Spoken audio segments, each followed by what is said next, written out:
studying your last two. I swim with tea when they turned in. The staring down to mute. And can lend a pole that sunk he died. One of the most important anti-avoidance rules in the shareholder loan provisions is known as the series of loans and repayments rule. At first glance, a shareholder might think there is an easy way to avoid tax. They simply repay the shareholder loan just before the repayment deadline and then, a few days later, borrow the same money from the corporation again. Although this may appear to satisfy the repayment requirement on paper, the CRA looks much deeper than the timing of individual transactions. Instead of examining each transaction in isolation, the CRA considers the entire sequence of events. Was the repayment genuine, or was it simply a temporary step in a pre-planned arrangement to avoid the shareholder loan rules? For example, imagine a shareholder receives a $100,000 loan. Just before the repayment deadline, they repay the full amount. Then, only a few days later, the corporation lends them the same $100,000 again. From the shareholder's perspective, the loan was technically repaid, but from the CRA's perspective, the shareholder's overall financial position has not really changed. The debt disappeared only briefly before being recreated almost immediately. In situations like this, the CRA may conclude that the repayment and the new borrowing are part of a single series of transactions rather than two independent events. If that happens, the temporary repayment may be ignored for tax purposes, and the shareholder loan rules may still apply. The key lesson is that simply moving money back and forth around the repayment deadline is not enough. The repayment must represent a genuine reduction of the shareholder's debt, not just a temporary transaction designed to satisfy the rules. As tax preparers, it is important to look beyond the paperwork and understand the true substance of what occurred. The CRA does exactly the same thing when reviewing shareholder loan arrangements. The CRA does not evaluate shareholder loan transactions by looking at each payment or repayment in isolation. Instead, it looks at the overall pattern of events to determine what really happened. This approach is often described as looking at the substance of the transaction rather than simply its legal form. For example, imagine a shareholder repays $100,000 to the corporation just before the repayment deadline. On its own, that repayment appears to satisfy the rules. But what happens next is equally important. If, only a few days later, the corporation lends the same $100,000 back to the shareholder, the CRA will ask whether the original repayment was ever intended to permanently reduce the debt. The CRA examines the entire sequence of transactions as a single series. It asks questions such as, was the repayment only temporary? Was another loan already planned?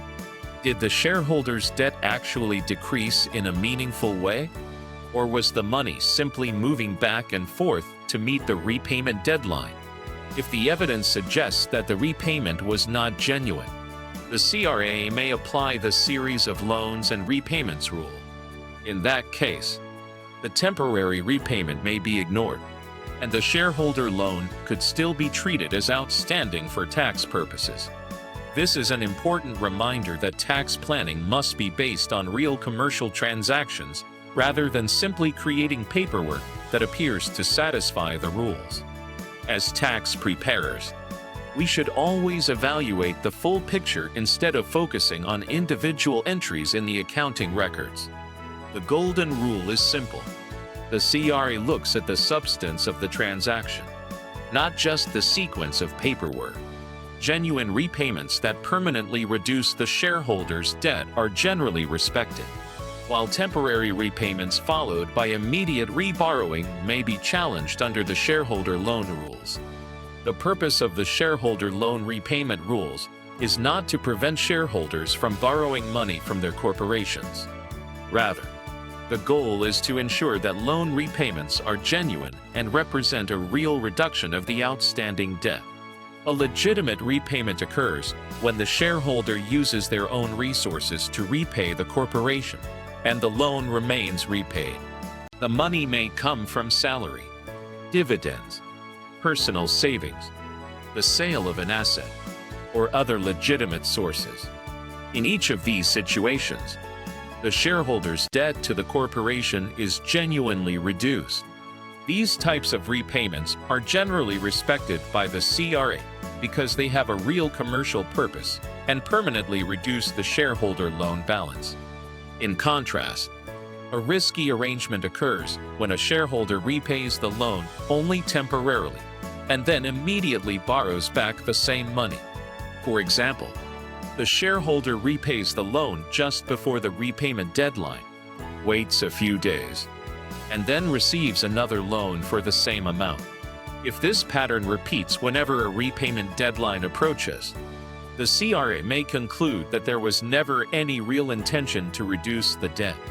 Instead, the repayment and the new borrowing may be viewed as a single planned series of transactions. When comparing these two situations, one simple question helps distinguish them. Did the shareholder's debt actually decrease? If the answer is yes, the repayment is more likely to be considered genuine.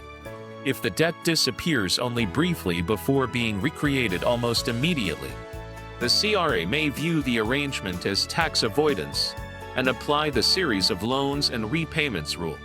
As tax preparers, our objective is to help clients structure genuine repayments that reflect real commercial transactions rather than temporary movements of cash. The key takeaway is simple. Real debt reduction is generally respected.